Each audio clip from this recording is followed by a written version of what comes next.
Hello मित्र, आप सबका Rajneesh judicial classes में हार्दिक स्वागत है। आज हम आपके लिए एक बहुत ही महत्वपूर्ण टॉपिक, हिंदू विवाह की प्रकृति क्या है, वो इस वीडियो में लेकर आए हैं। यह टॉपिक आगामी पीसीएसजे की परीक्षा, उच्चतर न्यायिक सेवा की परीक्षा या विश्वविद्यालय द्वारा आयोजित विधि की परीक्षाओं के लिए बहुत ही महत्वपूर्ण है। वीडियो शुरू करने से पहले आप रजनीश जुडिशियल क्लासेस के चैनल को सब्सक्राइब कर लें, जिससे अन्य टॉपिक पे भी जो वीडियो हैं वो आप तक सबसे पहले पहुंच जाए। तो आइए हम शुरू करते हैं। हिंदू विवाह की प्रकृति क्या है? इस मामले में दो धारणाएं हैं। एक, हिंदू विवाह की प्रकृति संविदा है, और एक दूसरी विचारधारा है कि हिंदू विवाह की प्रकृति एक संस्कार है। ये आप कह सकते हैं कि इसकी प्रकृति के बारे में विधि शास्त्रियों में मतभेद है। एक संविदा की बात करता है और दूसरा जो मत है वो संस्कार की बात करता है। और हर एक विचारधारा या हर एक मत को मानने वाले जो विधि शास्त्री हैं वो अपने मत के समर्थन में अपने अपने तरीके से सिद्ध करने की कोशिश करते हैं। अगर हम सबसे पहले यह देखें कि हिंदू विवाह की प्रकृति एक संविदा है, Hindu marriage is a civil contract, तो इस मत के समर्थन में जो विधिशास्त्री हैं वो तीन तत्वों की बात करते हैं।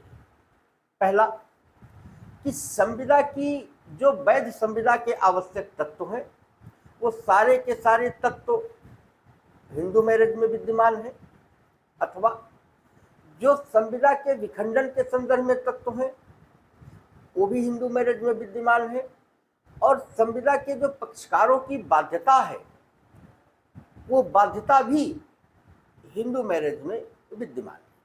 और इस तरीके से वो दोनों तत्वों को तुलना करके एक निष्कर्ष निकालते हैं कि Hindu marriage is a civil contract, एक सामाजिक संविदा है।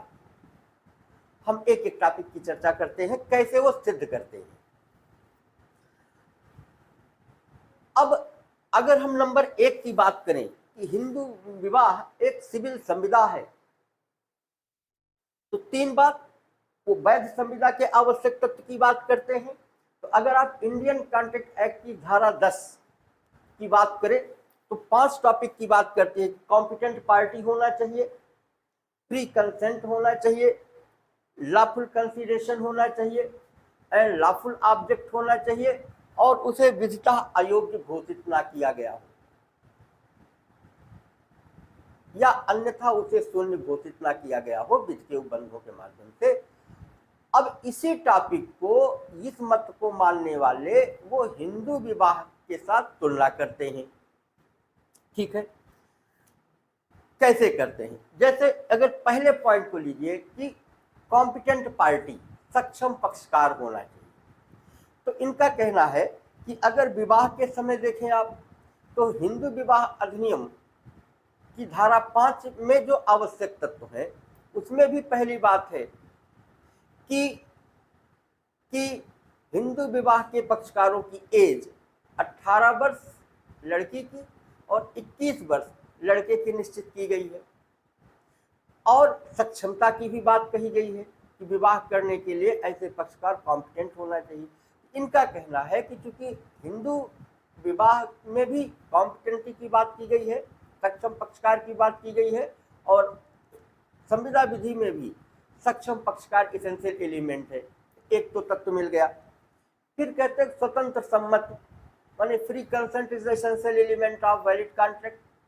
यहाँ पे भी ये कहते हैं कि हिंदू विवाह में भी हमें स्वतंत्र सम्मति की झलक मिलती है, और वो कहते हैं कि जैसे शादी में अगर आप देखें तो प्रपोजल तो पेरेंट्स के माध्यम से होता है, रिश्ते भी तय पेरेंट्स करते हैं, लेकिन स्टेज पे जब जयमाल डालने की बात आती है तो वहाँ पे कोई फैमिली मेंबर नहीं होता, किसी प्रकार का कोई दबाव नहीं होता, और उस प्रपोजल को एक्सेप्ट एक्सेप्टेंस जो है लड़की बाई कंडक्ट जयमाल सबसे पहले लड़के के गले में डाल करके करती है।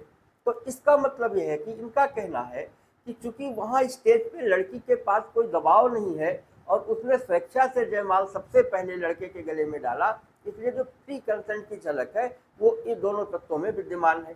तो लॉफुल कॉम्पिटेंट पार्टी वो भी तत्व मिल गया, फ्री कंसेंट दोनों में मिल गया, फिर lawful consideration and lawful object, ये दोनों तत्व भी विवाह की आवश्यक तत्व में है।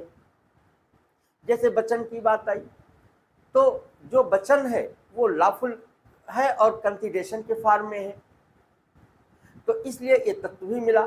इसके बाद विधता अयोग्य ना हो, अब विधता अयोग्य ना हो वो संविदा में है। तो अगर आप हिंदू विवाह में जाएं तो वहां पे भी बाइगेमी की स्थिति में आपको निर्योग्य घोषित किया गया है, या सपिंडा सगोत्रा जो प्रोहिबिटेड रिलेशनशिप है आप उसमें नहीं शादी कर सकते हैं, यानी वहां भी विधता अयोग्य घोषित किया गया है। इस प्रकार से जो इनका पहला पॉइंट था कि एक वैध संविदा के जो आवश्यक तत्व हैं वो सब के सब आपकी विवाह में मिलते हैं, तो इस तरीके से आप कह सकते हैं कि ये संविदा है। फिर दूसरा पॉइंट उन्होंने कहा कि ये तो संविदा के क्रिएशन की बात रही। अब अगर आप विखंडन की बात करें, उन्मोचन की बात करें, तो संविदा के उन्मोचन के कई फॉर्म हैं। उसमें से एक तरीका ये भी है कि संविदा के पक्षकार जब चाहें तब वो संविदा को विखंडित कर सकते हैं या नई संविदा के स्थान पर किसी नई संविदा का सृजन कर सकते हैं। और इसकी झलक आपको संविदा अधिनियम की धारा 62 में मिलती है, जहां पे नवीन की संविदा की बात की गई है। और उसमें यह भी कहा गया है कि नवीन की संविदा की स्थिति में पूर्व की संविदा को पालन करने की आवश्यकता नहीं है। अब इस पॉइंट को ये जो विधिशास्त्री हैं वो हिंदू विवाह में भी देखते हैं। यहाँ पे भी अगर आप सेक्शन 13B को देखें, जहाँ पे म्यूचुअल कंसेंट से विवाह को विच्छेद किया जा रहा है, तो यहाँ म्यूचुअल कंसेंट से विवाह को विच्छेद कर दिया गया और वहाँ म्यूचुअल कंसेंट से संविदा को ही समाप्त कर दिया गया या संविदा का नवीनीकरण कर दिया गया। तो इस तर्क को भी लेते हैं कि चूंकि सृजन के तत्व भी विद्यमान है, विखंडन के तत्व भी विद्यमान है। अब बाध्यता की बात आई, ये तीसरा पॉइंट, बाध्यता की बात करते हैं, ऑब्लिगेशन की बात करते हैं। अब 37 को अगर आप देखें, इंडियन कॉन्ट्रैक्ट एक्ट की धारा 37 वो ऑब्लिगेशन की बात करती है वैध संविदा के पक्षकारों के संदर्भ में, और कहती है कि वैध संविदा के पक्षकार अपने अपने वचनों का पालन करने के लिए बाध्य हैं। अब इसी की तुलना ये हिंदू मैरिज के साथ करते हैं। अब हिंदू मैरिज एक्ट में अगर सेक्शन 9 को आप देखें, जहां पे रेस्टिट्यूशन की बात की गई है, तो कहा गया दाम्पत्य अधिकारों के पुनर्स्थापन की बात की गई।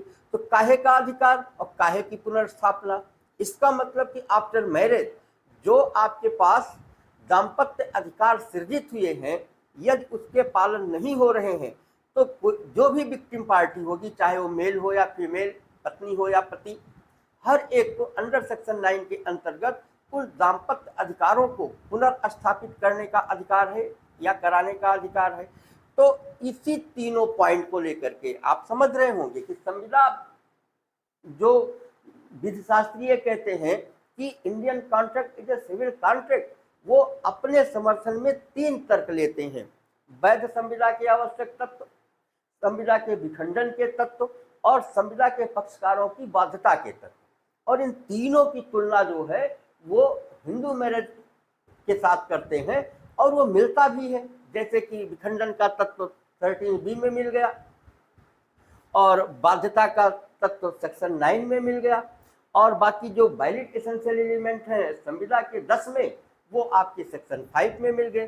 तो यहाँ पे संविदा में धारा 10, धारा 62, धारा 37 में जो तत्व हैं वही सेम तत्व section 5, section 9 and section 13B Hindu marriage में। तो ये जो कि पूरा का पूरा उसमें दिख रहा है, उनकी झलक दिखती है। इसी को आधार मानकर इस मत के समर्थक अपने निष्कर्ष में कहते हैं कि इस प्रकार से आप कह सकते हैं कि हिंदू विवाह की जो प्रकृति है वो पूरी तरीके से संविदात्मक है, क्योंकि इसमें संविदा के सारे आवश्यक तत्व विद्यमान हैं। ये तो इनका निष्कर्ष हो गया। अब हिंदू विवाह एक संस्कार है, ये एक दूसरा मत आया।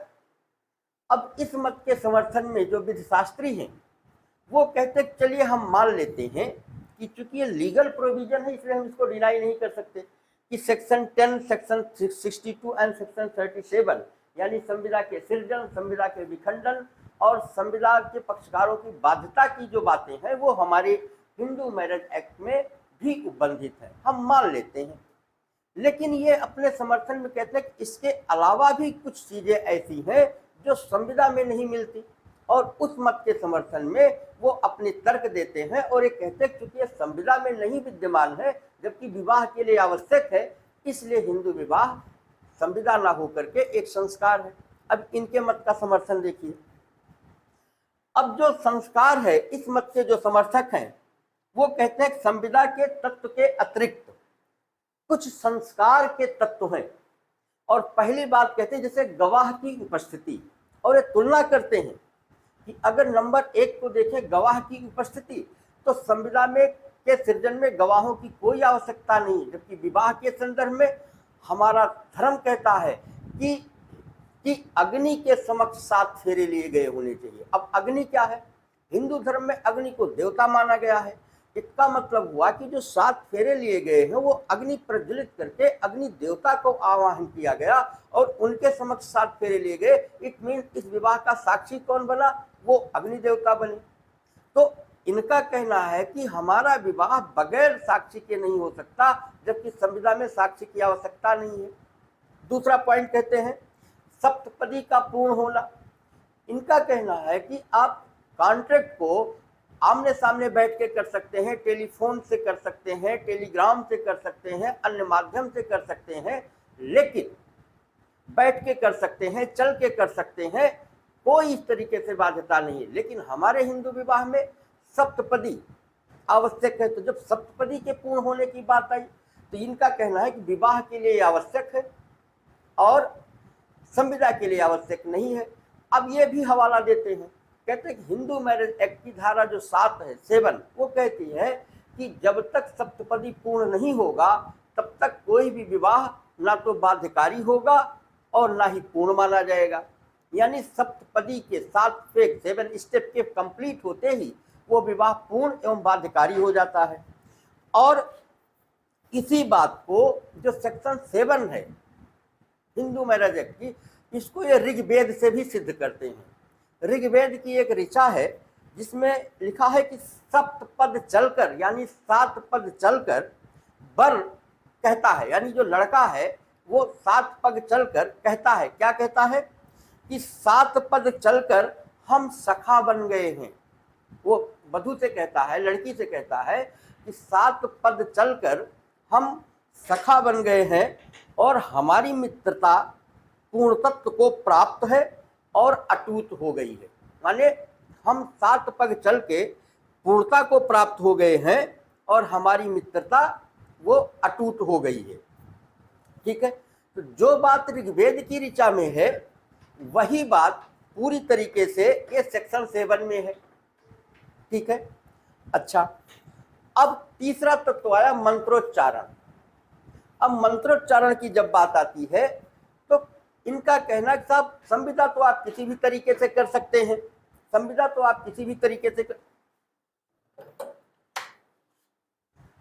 संविदा आप किसी तरीके से कर सकते हैं, लेकिन विवाह बगैर मंत्रोच्चारण के नहीं होगा, बगैर मंत्रोच्चारण के नहीं होगा। तो मंत्रोच्चारण जो वैवाहिक संस्कार है, जो मंत्रोच्चारण है, वो भी एक इसेंशियल एलिमेंट है जो संविदा के लिए आवश्यक नहीं है। फिर तीसरी बात कहते हैं कि दान, संविदा सृजन के लिए दान की आवश्यकता नहीं, जबकि विवाह के लिए कन्यादान वो एक इसेंशियल चीजें हैं जो हमारी संविदा में नहीं मिलते हैं। फिर इसके अलावा वो कुछ उपधारणाओं की बात करते हैं कि संविदा के संदर्भ में ऐसी कोई उपधारणा नहीं है, जबकि विवाह के संदर्भ में हम प्राचीन काल से कुछ उपधारणाओं के साथ जीते आए हैं और वो उसकी संख्या भी बताते हैं। करीब लगभग 7 उपधारणाओं की वो बात करते हैं। जैसे जैसे फिर ये ऋग्वेद का एक हवाला देते हैं और कहते हैं कि विवाह हड्डी का हड्डी से और मांस का मांस से मिलन है। माने मैरिज क्या है? Marriage is the union of flash with flash and bone with bone. दूसरे उदाहरण की बात करते हैं। विवाह जन्म जन्मांतर का संबंध है, संविदा जन्म जन्मांतर का संबंध नहीं है। उसमें वो टाइम पीरियड के लिए भी आप संविदा कर सकते हैं, कुछ समय के लिए संविदा कर सकते हैं, लेकिन विवाह क्या है? वो जन्म जन्मांतर का संबंध है। ऐसी विवाह के बारे में उदाहरण है। फिर पत्नी पति की अर्धांगिनी के रूप में जानी जाती है। अब संविदा कर लो भाई, तो आप कितने शेयर के साथ संविदा होल्डर हैं, उस शेयर के हिसाब से आपकी अधिकार दायित्व निश्चित होंगे। लेकिन यहाँ तो संविदा हुई नहीं, विवाह हुआ नहीं कि पत्नी तो अर्धांगिनी हो गई, यानी पूरा का पूरा शेयर हो गया। और ये अपने मत के समर्थन में शतपथ ब्राह्मण का जिक्र करते हैं। ये जो अर्धांगिनी शब्द है वो शतपथ ब्राह्मण में इसका उल्लेख है और कहते हैं कि पत्नी। इसके बाद फिर बात आती है कि स्त्री के दूसरे विवाह की कल्पना भी नहीं की जा सकती। इनका कहना है कि स्त्री के दूसरे विवाह की कल्पना भी नहीं की जा सकती है। इस बात की उदाहरण है और इसको वशिष्ठ जी ने कहा है। वशिष्ठ जी ने क्या कहा कि वधू अपने पति की मृत्यु होने के उपरांत पुनर्विवाह उस दशा में कर सकती है जबकि विवाहोत्तर संभोग ना हुआ हो। नष्टे मृते परव्रजते कलीवे च पति पतिते पत्यु पंचापतस्सु नारी राम पतन्यो विधीयते। ये वशिष्ठ जी ने कहा है कि वधू अपने पति की मृत्यु होने के उपरांत पुनर्विवाह उस दशा में कर सकती है जबकि विवाहोत्तर संभोग ना हुआ हो। इसी तरह का प्रकार से जो अगली उपधारणा है वो है कि विवाह से नरक की रक्षा होती है, यानी स्वर्ग नरक की बात है और विवाह से नरक की रक्षा होती है। और अंतिम है कि न्यायिक पृथक्करण या तलाक जैसी मान्यता प्राचीन काल में विवाह में नहीं थी। तो इन उपधारणाओं को मान करके इस मत को मानने वाले कहते हैं कि हम अगर थोड़ी देर के लिए मान भी लें कि हिंदू विवाह एक संविदा है, तो भी बहुत सारे ऐसे तत्व वैध विवाह के लिए आवश्यक है जो हमारी संविदा में नहीं है, इसलिए ये एक संस्कार है। ठीक है। अब इसी बात को कुछ केस ला के माध्यम से भी सिद्ध किया गया है। एक केस था पुरुषोत्तम दास वर्सेस पुरुषोत्तम दास। इसमें कहा गया कि हिंदू अवयस्क बच्चे का विवाह उसके संरक्षक द्वारा करवाया जाना एक संविदा है। इसी प्रकार से भगवती शरण सिंह वर्सेस परमेश्वरी सिंह, ये 1942 का केस है। इसमें कहा गया कि हिंदू विवाह केवल एक संस्कार ही नहीं बल्कि एक संविदा है। और प्रोफेसर डेरे ने तो यहाँ तक कह दिया कि जो हिंदू विधि अपने विवाह की उत्तमता के कारण पूरे विश्व में गर्व से सिर उठाती थी, पारस्परिक विवाह विच्छेद यानी सेक्शन 13B ने के आ जाने से उसकी हत्या हो गई है। अब अगर आप संविदा विधि को देखें, अगर आप संस्कार के विचारधारा को देखें, अगर आप इस केस के कंक्लूजन को देखें, तो अंत में एक निष्कर्ष ये निकलता है कि हिंदू विवाह अधिनियम 1955 लागू होने के बाद एवं 1976 में हुए संशोधन के बाद हिंदू विवाह पूर्ण रूप से संस्कार नहीं रह गया है, अपितु संविदात्मक स्वरूप भी धारण कर लिया है। किंतु निष्कर्ष रूप में हम कह सकते हैं कि हिंदू विवाह की प्रकृति ना तो पूर्ण रूप से संविदात्मक है और ना ही पूर्ण रूप से संस्कारात्मक है, बल्कि यह संविदा एवं संस्कार का अद्भुत मिश्रण है। तो इस प्रकार से हिंदू विवाह की जो प्रकृति है उसको हम इन 3 टॉपिक के माध्यम से सॉल्व करने की कोशिश किए हैं। चैनल को सब्सक्राइब करिएगा और ये वीडियो कैसा लगा इस संदर्भ में अगर कोई कमेंट करना होगा तो आप कमेंट बॉक्स में लिखिएगा। धन्यवाद।